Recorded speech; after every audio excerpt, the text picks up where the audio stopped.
नमस्कार साथियों, स्वागत है आप सभी का अंकित इंस्पायर्स इंडिया पर। मैं हूं अंकित अवस्थी। आप हैं मेरे साथ में एक ऐसी चर्चा करने पर जिसमें कि आपको गर्व होगा कि भारत की चर्चा ही कैसे दुश्मन की नींद उड़ा देती है।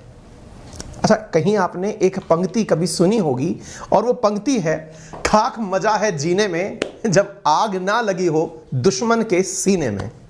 ये पंक्ति क्यों कही मैंने कि हमारे केवल परीक्षण करने मात्र से चीन की नींद इतनी उड़ जाए कि वो सब काम छोड़कर केवल एक दर्शक दीर्घा में आकर बैठ जाए कि यार ये क्या करने वाले हैं, आओ जरा जांचते हैं। साथियों, हमारे यहां पर हमारे देश की एक परमाणु पनडुब्बी के द्वारा एक ऐसे परीक्षण की केवल चर्चाएं हैं। अभी तक तो हमने ये भी नहीं बताया कि हम चलाने वाले क्या हैं। हालत ये हो गई कि दुनिया भर की निगरानी का ठीकरा जिसने अपने सिर पर रख रखा है वो है चीन, क्योंकि पैसे वालों की ये सबसे बड़ी काबिलियत होती है कि वो खुद ताकतवर बनते हैं, लेकिन कोई दूसरा ताकतवर बन जाए तो उससे डरते भी बहुत हैं। यही काम हमने पूरी दुनिया में अमेरिका के माध्यम से होते देखा है। फिलहाल चीन ने यही जिम्मेदारी हमारे पड़ोस में निभा रखी है। हमारी एक पनडुब्बी अरिहंत, चर्चा करेंगे बहुत प्राउडली, एक ऐसी पनडुब्बी, एक ऐसी सबमरीन जो पानी के भीतर रहती है लेकिन दुश्मन को भनक तक नहीं लगती है। आप पूछेंगे ये कौन सी नई बात है? अरे बहुत बड़ी बात है भाई, इसके पीछे की कहानियां है बहुत बड़ी।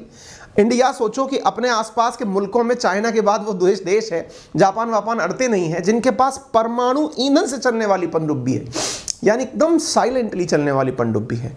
और वो ऐसी एक मिसाइल दागने वाली है जिसकी जद में पूरा की पूरा चीन आ जाता है। अब ये बात जब चीन को पता चले कहीं से कि इंडिया वाले कुछ ऐसा करने वाले हैं तो निश्चित ही चिंता तो होना लाजमी है। और जब इस चिंता को आप उनकी देख सकते हैं तो चिंता के दम पर चिंता का चिता करने वो खुद इंडियन ओशन में पधार रहा है। हमने तो कहा है, आइए जरा दर्शक दीर्घा में बैठिए, देखिए हमें कि हम कितना अच्छे से अपने काम को करते हैं। हालांकि चिंता हमें भी है कि यार अब हमारे पड़ोस में आकर के कोई हमें काम करता देखेगा। जैसे आप में से और मुझ में, मैं मेरी बताऊं, आप में से कुछ लोग अगर इस विचारधारा के हों तो जरूर कमेंट करें कि हमें ना यार कोई व्यक्ति बहुत ज़्यादा निगरानी में रख रहा होता है तो परफॉर्मेंस नहीं दी जाती है, परफॉर्मेंस एंजाइटी सी हो जाती है कि यार ले पता चल गया इसको। मज़ा तो तभी आता है जब धूम से चीज़ निकल करके आती है कि अरे ये क्या कर दिया। अब यदि किसी को ये जानकारी पता चल जाए कि इंडिया क्या कर रहा है तो इंडिया ने भी कहा है कि अच्छा तुम्हें पता चल रहा है क्या हम क्या करने वाले हैं, ठीक है पता कर ही लो, तो एक काम करते हैं थोड़ा रुक के कर लेंगे, हमारा क्या है। मतलब समझ रहे हैं आप? कहने का सीधा सा अर्थ ये है कि इंडिया को भी पता है कि तुम क्या कर रहे हो, चाइना को भी पता है कि हम क्या कर रहे हैं, लेकिन असली मजा तो इस बात में है कि उसकी चिंता जग जाहिर है और इस जग जाहिर चिंता में वो हमारी निगरानी करने आ रहा है। चलिए तो इस मसले को विस्तार से लेकर आते हैं आपके सामने। जिन किरदारों की चर्चा की गई है, सबमरीन क्या होती है, अरिहंत सबमरीन क्या है, कौन सी मिसाइल हम चलाने वाले हैं, चाइना किस चीज को भेज रहा है, ये सारी बातें विस्तार से आज के सेशन में करेंगे। आपसे केवल शुरुआत में इतनी सी गुजारिश है कि सेशन को प्लीज एंड प्लीज एक बार जल्दी से अपने सभी साथियों के साथ शेयर कर दीजिए। बहुत आसान है, एक बटन पर क्लिक करिए, अपने आसपास जितने भी मित्र मंडली हैं उन तक उसको सर्कुलेट कर दीजिए। ज्ञान का प्रसार है, आपको भी आशीर्वाद मिलेगा। आइए आगे बढ़ते हैं। कुछ याद है, हमने कुछ महीने पहले, ज्यादा महीने बात पुरानी नहीं है, 3 महीने पहले की बात है, हमने 3 महीने पहले आपको इसी चैनल पर एक घटना पढ़ाई थी और कहा था कि ड्रैगन के पास एक ऐसा खुफिया जहाज है जो 750 किलोमीटर दूर कोई क्या बात कर रहा है वो सुन सकता है। मतलब समझ रहे हैं आप? हम तो सोचते हैं हमारे देश में कॉल रिकॉर्डिंग हो जाती है, इस पर सरकारें गिर जाएं, राइट टू प्राइवेसी इन्वॉल्व हो जाता है, मुद्दा बहुत बड़ा है। उस जहाज को उसने हमारे पड़ोस में जो बर्बाद हुआ, लगभग बर्बाद हुआ देश श्रीलंका है, उसके हम्बनटोटा पोर्ट पर भेजा था। इंडिया ने विरोध भी किया था, हालांकि इंडिया ने उसकी निगरानी के लिए किसी और को भेज दिया। ये तो चला गया सकुशल तरीके से। इसका नाम अगर याद हो तो कमेंट बॉक्स में डाल दीजिए, क्या था इसका नाम, जो हमने अपने देश के करीब आते हुए सुना था कि वो देश के 750 किलोमीटर दूरी में जो भी घटनाएं हो रही हैं उन्हें अपने रडार्स के माध्यम से सुन सकता है। कोई बात नहीं, ये हमारे प्रतिरोध के बाद में या जैसे भी हुआ तेल भरा के हमारा ही वापस चला गया। लेकिन अब क्या हुआ है? अब ये जो चाइना का स्पाई शिप था जिसके बारे में मैंने आपसे पूछा कि कमेंट बॉक्स में बताइए इसका नाम क्या था, आपके जवाब भी आने शुरू हो चुके हैं। इसका नाम था यांग वांग 5। यह श्रीलंका के हम्बनटोटा पोर्ट पर आया था, अगर आपको याद हो, और वहां से तेल भराकर, जो इंडिया ने श्रीलंका को दान में दिया था, उस तेल को भराकर चला गया था। खैर कोई नहीं, इस पर भी हमने अपना अलग वीडियो बनाया हुआ है, शायद आपने देख लिया हो कि यांग वांग 5 था क्या असल में। जिनको नहीं पता है मैं बताऊं, ये था जिसको चाइना केवल ये कह के बनाता है कि दुनिया भर में जितनी सैटेलाइट छोड़ी जाती हैं चीन के द्वारा, उनको ट्रैक करने के लिए उसने एक जहाज बनाया है। देखिए, मैं आपको ना एक बेसिक चीज पहले सिखा देता हूं, उसके बाद में मुझे अवगत है कि आप अवेयर होंगे इस बारे में, नहीं भी होंगे तो मैं कुछ बेसिक्स, क्योंकि इस सेशन में थोड़े से बेसिक इन्वॉल्व हैं, मैं उनको आपके साथ डील करना चाहता हूं। एक बार के लिए आप उसे थोड़ा सा समझ लें। असल में यहां पर दो चीजें हैं, एक शब्द है सैटेलाइट और एक है मिसाइल। और ये दोनों शब्द मैं आपसे क्यों चर्चा में लेना चाहता हूं, एक बार समझ लीजिए। एक शब्द है सैटेलाइट और एक शब्द है मिसाइल।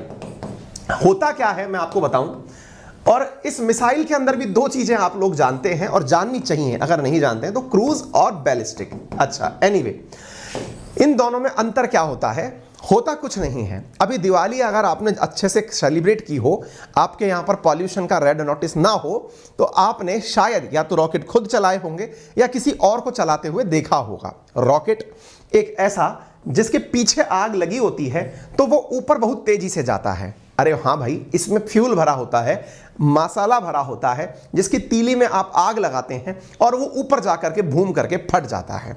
एग्जैक्टली ऐसा ही रॉकेट हम लोग यूज करते हैं, डिफेंस पर्पज से और लोगों की भलाई के पर्पज से। डिफेंस पर्पज से जब यूज करते हैं तो हम लोग उसे मिसाइल कह देते हैं, और जब हम उसे ह्यूमैनिटेरियन बढ़ाई के लिए, या फिर ये समझिए कि लोगों की भलाई के लिए यूज करते हैं, तो उसे हम लोग रॉकेट के नाम से पुकारते हैं। आसान भाषा में इतना समझिए, ये मिसाइल और रॉकेट जो है ना, शब्द एक ही है। इन दोनों में अंतर यह है कि एक बार के लिए जो ये फ्यूल भरा हुआ एक ऐसी जो संरचना है, इस संरचना की कैप के ऊपर आपने अगर बॉम्ब भर दिए, रॉकेट के अंदर क्या होता है, ऊपर की तरफ एक घर जैसी जगह होती है। इस घर जैसी जगह के अंदर, जिसको पेलोड आप कहते हैं, उसमें अगर आपने न्यूक्लियर बॉम्ब भर दिए तो इसमें लगी हुई आग जो इसको ऊपर तक लेके जा रही है, ऊपर तक लेके जाएगी, और वो पेलोड नामक जो चीज है वहां पर भरा अगर कोई न्यूक्लियर बॉम्ब है तो उसे निर्धारित जगह जाकर ड्रॉप कर देगी। नंबर एक बात, इस पूरी घटना को आप डिफेंस पर्पज में यूज करते हैं, इसे ही आप मिसाइल कहते हैं। रॉकेट दोनों ही जगह लगा हुआ है, लेकिन जब वो बॉम्ब फोड़ता है जाकर के, आप उसे मिसाइल कह रहे हैं। नंबर दूसरा, अगर इसी रॉकेट के ऊपर मैंने सैटेलाइट बिछा दिए, यानी इस कमरे के अंदर मैंने सैटेलाइट भर दिए। सैटेलाइट से मतलब क्या है? कुछ ऐसी संरचनाएं जो अंतरिक्ष में तैरेंगी, अंतरिक्ष की सूचनाएं हमें देंगी। हमारे घर के अंदर जो direct to home services DTH चल रहा है, टाटा स्काई या फिर डिश टीवी चल रहा है, उन्हें चलाने में मदद करेंगी। हमारे मोबाइल की जीपीएस को ऑपरेट करने में मदद करेंगी। तो वो संरचनाएं हमारे लिए सैटेलाइट ऑपरेशन के अंदर रॉकेट के माध्यम से की जाती हैं। चूंकि मैंने दोनों ही जगह रॉकेट यूज किया है, एक जगह न्यूक्लियर बम फेंका और एक जगह मैंने सैटेलाइट फेंकी। आप न्यूक्लियर बम की जगह और भी कुछ पदार्थ भर सकते हैं, ट्राइनाइट्रोटोलुइन भर लें, या फिर जो भी आपको लगता है कि जिसमें मसाला का काफी बढ़िया डायनामाइट, जो भी आपको ठीक लगे वो भर के फोड़ सकते हैं। चलिए, यहां तक हो गया। चूंकि मैंने आपसे कहा कि सैटेलाइट भरने का काम हमारे देश में इसरो के पास है, यहां पर जो भर करके सैटेलाइट भरता है वो इसरो भरता है, लेकिन इस जगह पर सैटेलाइट के स्थान पर बॉम्ब भरकर जो परीक्षण करता है वो डीआरडीओ करता है। दोनों चीजें अलग अलग हो गई, इन दोनों को ही रॉकेट चलाने हैं। अब यहां पर असली मुद्दे पर आते हैं। मैंने आपसे क्या कहा, चाइना के पास में जो उपकरण है जिसका नाम है सैटेलाइट ट्रैकिंग शिप, ये सैटेलाइट ट्रैकिंग शिप कह लो इसको, या फिर मिसाइल ट्रैकिंग शिप कह लो। ध्यान से समझना, सैटेलाइट ट्रैकिंग शिप का मतलब तो यह हुआ कि हां, ये तो ह्यूमैनिटेरियन बढ़ावा के लिए है, यानी कि जब चाइना खुद की सैटेलाइट चलाता है, कहां पर वो जाएंगी उनको ट्रैक करने के लिए जमीन में उसने ऐसे यंत्र लगा रखे हैं कि उसकी सैटेलाइट कहीं इधर उधर ना गिर जाए। बेटा तुमने जब ऐसे ही उपकरण बना रखे हैं तो स्पेन में जाकर तुम्हारा रॉकेट काहे गिर गया, जो सैटेलाइट लेके जा रहा था और स्पेन में जाकर गिरा है। यानी ये फर्जीवाड़ा है, चाइनीज माल है, इसकी ड्यूरेबिलिटी नहीं है। लेकिन असली मकसद इसका सैटेलाइट की आड़ में मिसाइल को ट्रैक करना है। उम्मीद है आपको अब यह बात समझ में आ जाए, क्योंकि मैंने ये जो चर्चा आपसे अभी हाल की है इसका मुख्य उद्देश्य यह है कि नाम सैटेलाइट का है, दुश्मन की मिसाइलों के बारे में जानकारी मिलती रहे, यही इसका सबसे बड़ा उद्देश्य है। अब मैं आपको दूसरी बात बताता हूं। नंबर 1, ये जो मिसाइल चलाते हैं हम लोग, ये मिसाइलें दो प्रकार के रास्ते अपनाती हैं। एक जमीन से उठी और जमीन के समानांतर तरीके से उड़ करके चलना शुरू हो गई, यानी कि ये जमीन है, इसके पैरेलली उड़ते हुए जा रही है, जैसे अपना हवाई जहाज चलता है। पहले एक नियत ऊंचाई तक जाता है, उसके बाद वो धरती के समानांतर अपनी डेस्टिनेशन तक जाता है। ऐसी मिसाइलें अगर चलें तो उन्हें क्रूज मिसाइल कहा जाता है। नंबर 1 बात। दूसरी मिसाइल होती है बैलिस्टिक मिसाइल, अर्थात वो जमीन से उठे और तब तक उठती रहे जब तक कि उसको डेस्टिनेशन तक ना पहुंचना हो, यानी कि ऊंचाई पर चलती जाए और फिर जहां ड्रॉप होना है, जो उसका टारगेट बिंदु है, वहां पर परवलयाकार आकृति में जाकर के गिर जाए। यह बैलिस्टिक मिसाइल है। दोनों में अंतर क्या है? क्रूज मिसाइल ज्यादा दूरी तक नहीं जा सकती, बैलिस्टिक मिसाइल बहुत दूरी तक जा सकती है। फिजिक्स का सिंपल सा कंसेप्ट लगा हुआ है, परवलयाकार आकृति में ग्रेविटी बहुत ज्यादा प्रभावित नहीं करती है। अर्थात आपने अगर कभी क्रिकेट ग्राउंड पर किसी बॉलर को गेंद फेंकते हुए देखा हो, तो अगर वो सीधी बॉल फेंकता है तो वो बहुत दूरी तक नहीं जाती, नीचे डिप कर जाती है। लेकिन अगर वो बहुत ऊंचाई से बॉल फेंकता है तो वो पूरा की पूरा ग्राउंड भी क्रॉस करा सकता है, क्योंकि ग्रेविटी उसने मैनेज कर ली, उसके थ्रो वर्सेस ग्रेविटी मैनेज हो रही है। एनीवे, बैलिस्टिक मिसाइल ज्यादा लंबी दूरी की होती हैं और क्रूज मिसाइल कम दूरी की होती हैं। क्लियर? अच्छा, दूसरा कंसेप्ट, क्रूज मिसाइल अगर आपने तेज नहीं चलाई तो वो जमीन पर गिर सकती है, इसलिए तुलनात्मक रूप से गति के हिसाब से दुनिया की क्रूज मिसाइल्स बैलिस्टिक मिसाइल से तेज गति की होती हैं। उदाहरण के लिए हमारे पास ब्रह्मोस क्रूज मिसाइल है, जिसे दुनिया की फास्टेस्ट क्रूज मिसाइल कहा जाता है। अब आता है बैलिस्टिक मिसाइल के बारे में। सर, हमारे पास बैलिस्टिक मिसाइल्स भी हैं क्या? बिल्कुल है। इन बैलिस्टिक मिसाइल्स को बनाने के लिए ही एपीजे अब्दुल कलाम साहब के द्वारा एक प्रोग्राम चलाया गया था, जिसका नाम था integrated guided missile development programme. उसके अंदर हमने पटना नामक एक प्रोग्राम चलाया था, PATNA। हमने इसके माध्यम से पृथ्वी, आकाश, त्रिशूल, नाग और अग्नि, ये 5 मिसाइल डेवलप की थी। किसने की थी? Integrated guided development, IGBM, integrated guided ballistic missile development programme, IGMDBA। ठीक है, integrated guided missile development programme. ठीक है, अब इस प्रोग्राम के तहत हमको 5 मिसाइल्स बनानी थी। इन 5 मिसाइल्स को बनाने के लिए ये वाली जो हमारी मिसाइल बनकर आई ना, A4 अग्नि, इस अग्नि मिसाइल का नाम, ये अग्नि मिसाइल का जो काम है वो असल में बैलिस्टिक मिसाइल की तरह काम करना है। होने को ये सब बैलिस्टिक मिसाइल हैं। कुछ बैलिस्टिक मिसाइल्स ऐसी हैं जो जमीन पर नहीं लौटती, ऊपर के लिए ही बनाई हैं हमने सेमी बैलिस्टिक प्रकार से, यानी यूं जाएंगी और आकाश में ही रहेंगी, सीधी नहीं जाएंगी, तिरछी जाएंगी, है ना। तो वो कभी इसके बारे में और डिटेल से चर्चा करेंगे। फिलहाल के लिए हम अग्नि पर आते हैं। अग्नि हमारा सबसे सक्सेसफुल मॉडल रहा मिसाइल्स के मामले में। जब हम अग्नि की बात करते हैं तो हमने इसमें कई प्रकार की अग्नियां बनाई। अग्नि 1 बनाई, अग्नि 2 बनाई, अग्नि 3 बनाई, अग्नि 4 बनाई, अग्नि 5 बनाई, 6, 7 तक हम प्लान कर रहे हैं। ये जो 1, 2, 3, 4 क्या है? असल में हमने तो अपना अपडेटेड वर्जन निकाला, जैसे आईफोन निकालता है, आईफोन 10, 11, 12, 13, 14, ऐसे ही अग्नि के भी कई वर्जन निकल कर आए। अग्नि 1 आप आसानी से ध्यान ऐसे रख सकते हैं, एक ऐसी बैलिस्टिक मिसाइल जो 1000 किलोमीटर तक दूरी पर मार कर सकती है। नंबर दूसरा, अग्नि 2 जब मैंने बोला तो लगभग 1800 से लेके 1500 से लेके 2000 किलोमीटर की मार। अग्नि 3 जब बोला तो 2500 से 3000 किलोमीटर की मार। 4 बोला तो 3500 से लेके 4000 किलोमीटर की मार। 5 बोला तो 4000 किलोमीटर से लेके 5000 किलोमीटर की मार। अब ये जो मारक क्षमता हमने बढ़ाई, ऑब्वियस सी बात है, इसके लिए हमने मिसाइल बहुत बड़ा बनाया होगा। ये जो बहुत बड़ा मिसाइल बना, इसके अंदर मसाला भी बहुत सारा डाला होगा। ये जो मसाला बहुत सारा डाला, आप सोच के देखो, कोई 5000 किलोमीटर दूर जाके मारेगा तो स्वाभाविक है कि भाई वो तो कॉन्टिनेंट चेंज कर जाएगा, कॉन्टिनेंट चेंज का मतलब एशिया से निकलकर अफ्रीका को भी मार सकता है, यूरोप को भी मार सकता है, पूरा एशिया तो कवर कर सकता है। ऐसी मिसाइल्स को फिर हमने इंटर कॉन्टिनेंटल मिसाइल नाम दिया। ठीक है, ये सारी बातें मैं क्यों बता रहा हूं, क्योंकि आज के सेशन में आपको सारी बातें इन जानकारी को प्राप्त करने के बाद बेहतरीन तरीके से समझ में आएंगी। क्लियर है? तो अब क्या बना कि हमको यहां पर जो ये अग्नि शब्द हमने यूज किया, हमने कहा कि ये इंटरकॉन्टिनेंटल, यानी कि एक कॉन्टिनेंट एशिया से यूरोप तक मार कर सकती है, अफ्रीका तक मार कर सकती है। तो ये हमारी अग्नि 5 की कामयाबी थी। अब हमने अग्नि 5 बना तो ली, लेकिन आपके दुश्मन को चिंता ये हो गई कि यार जब इन्होंने इंटरकॉन्टिनेंटल बना ली, तब तो ये चाइना को जब चाहेगा लपेट देगा, और जब ये जब चाहेगा लपेट देगा तो इसके बारे में पता तो करो कि इस रॉकेट पर कहीं परमाणु बम रखकर ना भेज दे या कुछ ऐसा ना कर दे। इसलिए असल में चाइना ने इसकी ट्रैकिंग करने का सिस्टम बनाया। ये जो मैं आपको न्यूज पढ़ा रहा हूं ना, सैटेलाइट ट्रैकिंग, अजी ये तो केवल बहाना है दुनिया को यह बताने का कि रॉकेट का उपयोग जो है वो सैटेलाइट में किया जा रहा है, कि मिसाइल में किया जा रहा है।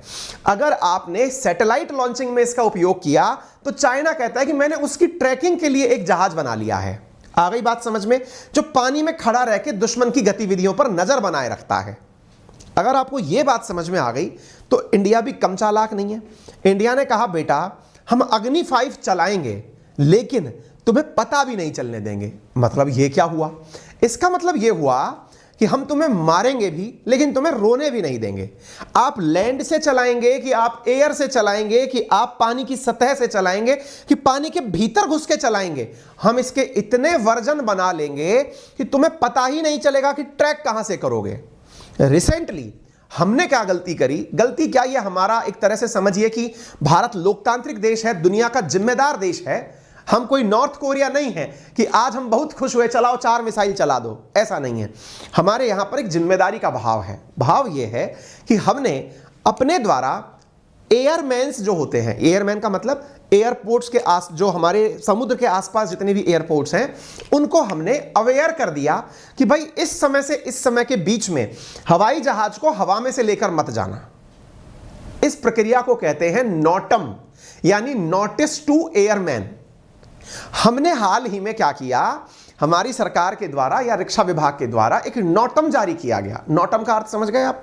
नोटम का अर्थ हुआ आसपास यह बता देना कि भाई सुनो, इस समय से इस समय के बीच में आकाश में कुछ भी मत उड़ाना। पता चले हमारी मिसाइल की जद में तुम्हारा एयरक्राफ्ट आ गया, सवारी जहाज आ गया और वह हवा में ही निकल लिया, मर गया, गिर गया, फट गया। इस प्रक्रिया को हम इसलिए निभाते हैं ताकि कोई भी जहाज जो दुनिया का क्रॉस हो रहा है उसको किसी प्रकार की टेंशन ना हो कि पता चले कि वही मिसाइल से ध्वस्त हो गया। हमने नोटम जारी किया। हमने आने वाले इस वीक में, यानी कि नवंबर के अंदर 10 से 12 के बीच में, कि भाई इस समय थोड़ा सा केयरफुल रहिएगा, हम मिसाइल चला सकते हैं। इस बात को सुनते ही चाइना डर गया कि कहीं इंडिया अपनी सबमरीन अरिहंत से K4 नामक मिसाइल ना चला दे। अब आपका दिमाग आएगा, अभी तो अग्नि 5 कह रहे थे आप, अचानक ये K4 क्या आ गया? बताएंगे। फिलहाल के लिए इतना चलिए मैं आपकी क्यूरोसिटी को यहीं शांत कर देता हूं कि जो अग्नि 5 हम चलाते हैं ना, उस अग्नि 5 का सबमरीन में से चलने वाला जो वर्जन है उसे K4 के नाम से जाना जाता है। आ गई बात समझ में? यानी कि मारक क्षमता वही 3,500 से लेके 4,000 5,000 किलोमीटर तक। बोलते तो हम लेटर्स पे 5,000 है, दुनिया के लिए हमने 3,500 बोल रखा है कि 3,500 तक ही मार करती है।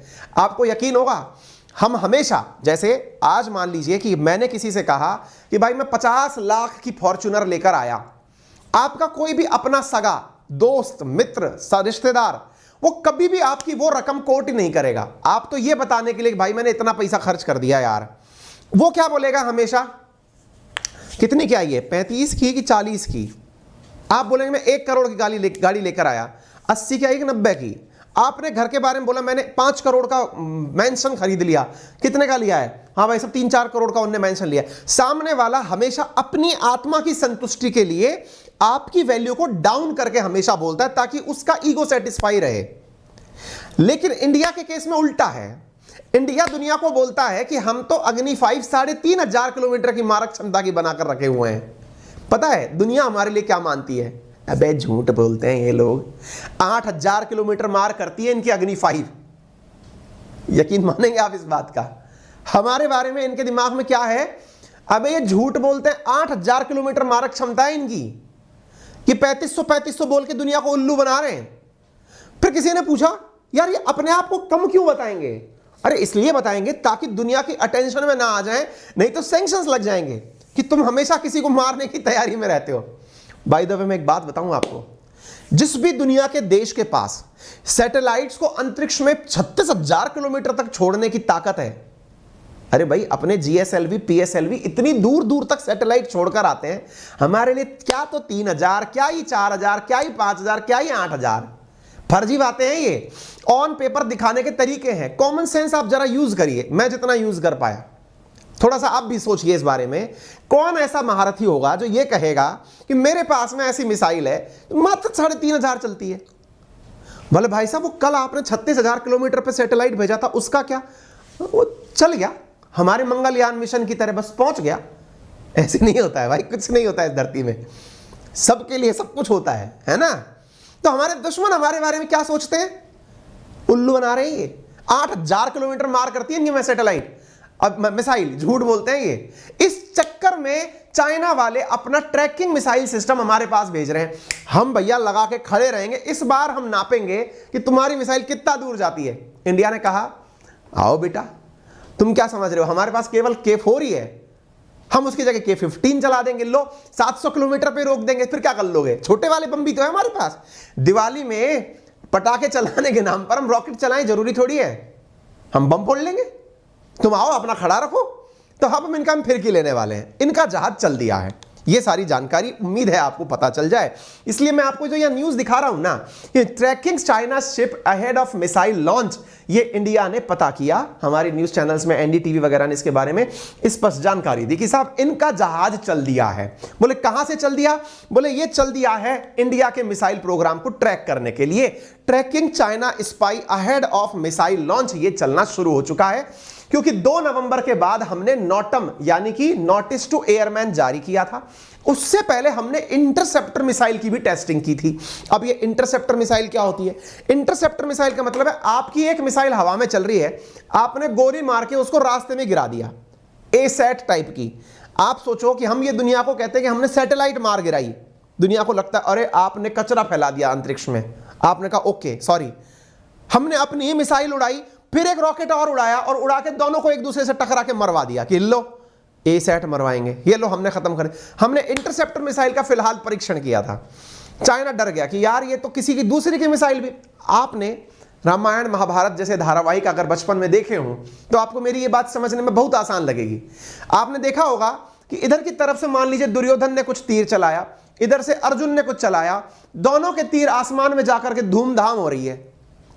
ये इंटरसेप्टर मिसाइल थी जो अर्जुन ने चलाई, दुर्योधन के तीर पर जाकर जो लगी।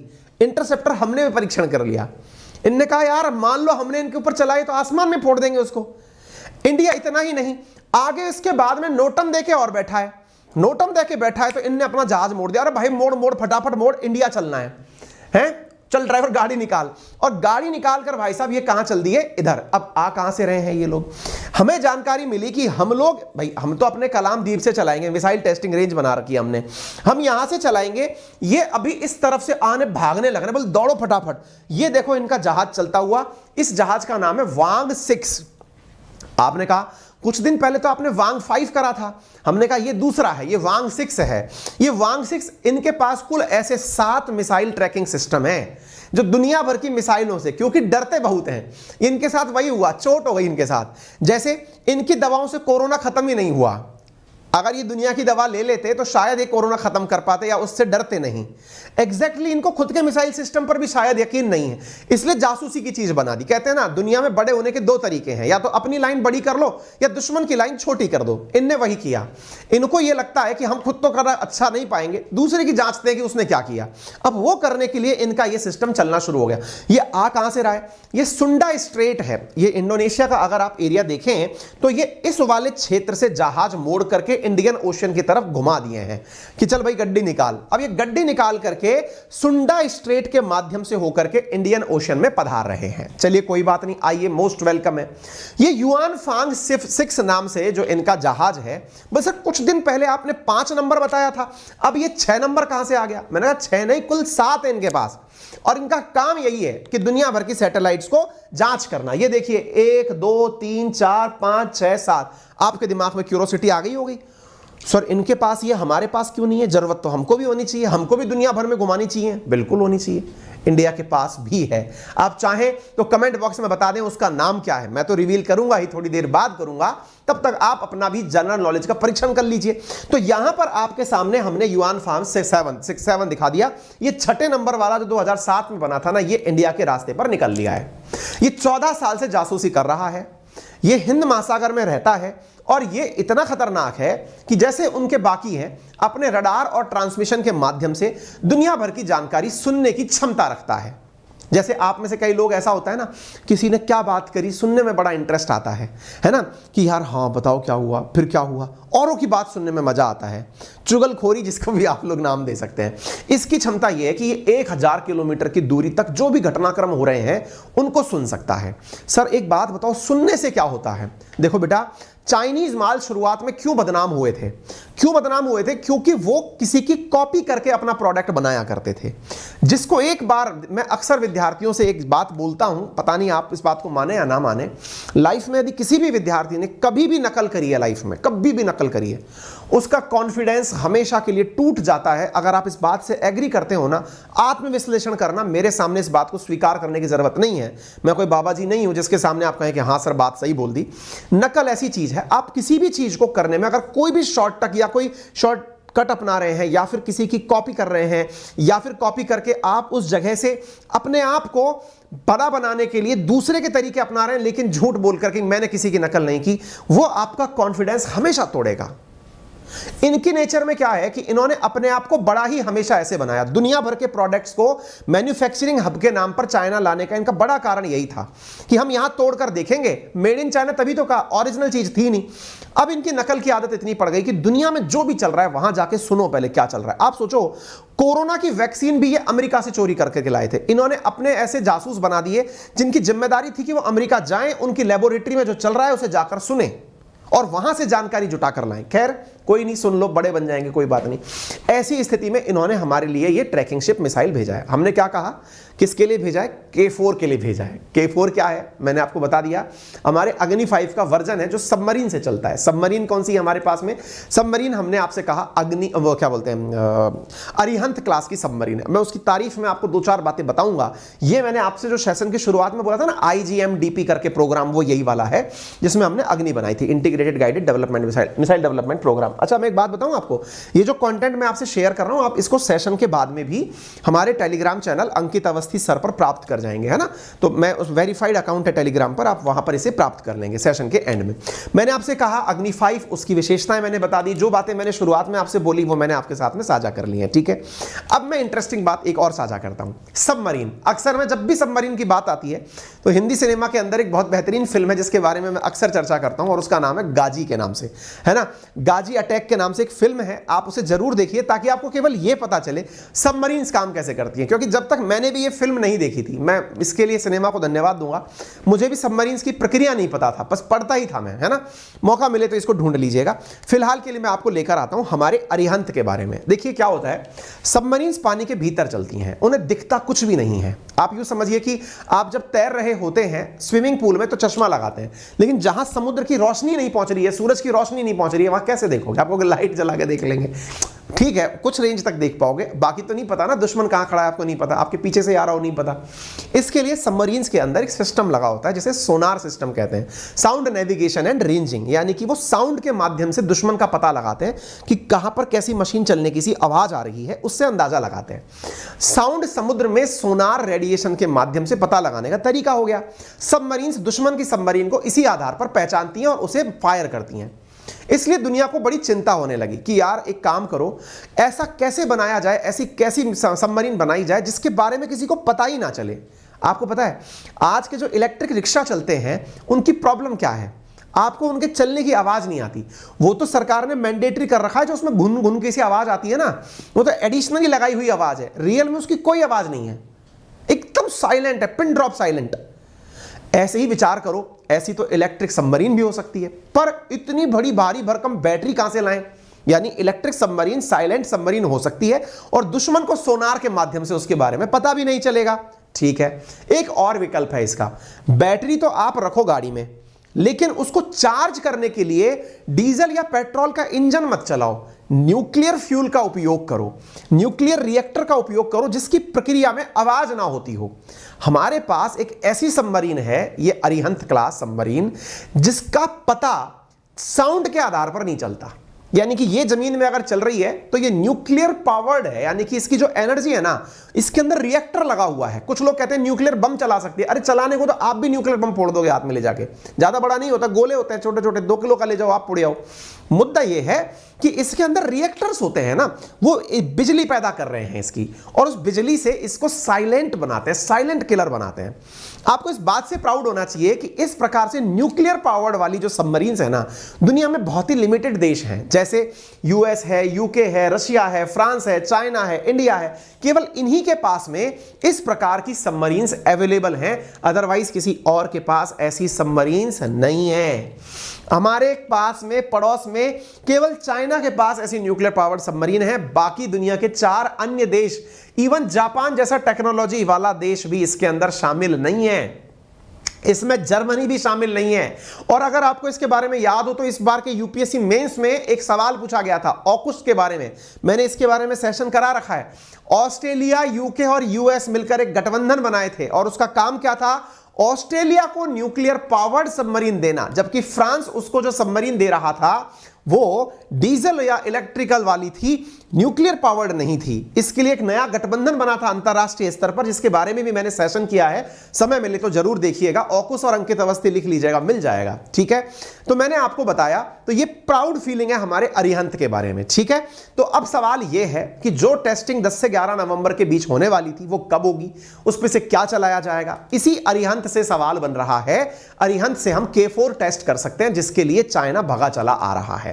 उम्मीद है आपको यह बात समझ में आ गई हो। यह है INS अरिहंत, जिसने पहले भी कई बार सक्सेसफुल टेस्टिंग की है, हमारे देश में इस प्रकार से यह कार्य कर रही है। यह हमारी मिसाइल्स की सारी रेंज है। अब हमारी सबमरीन्स के पास क्या केवल K4 मिसाइल सिस्टम है? जी नहीं, हमारे पास K15 भी है, K5 भी है, K6, K5, K6 अभी अपडेशन में है ना।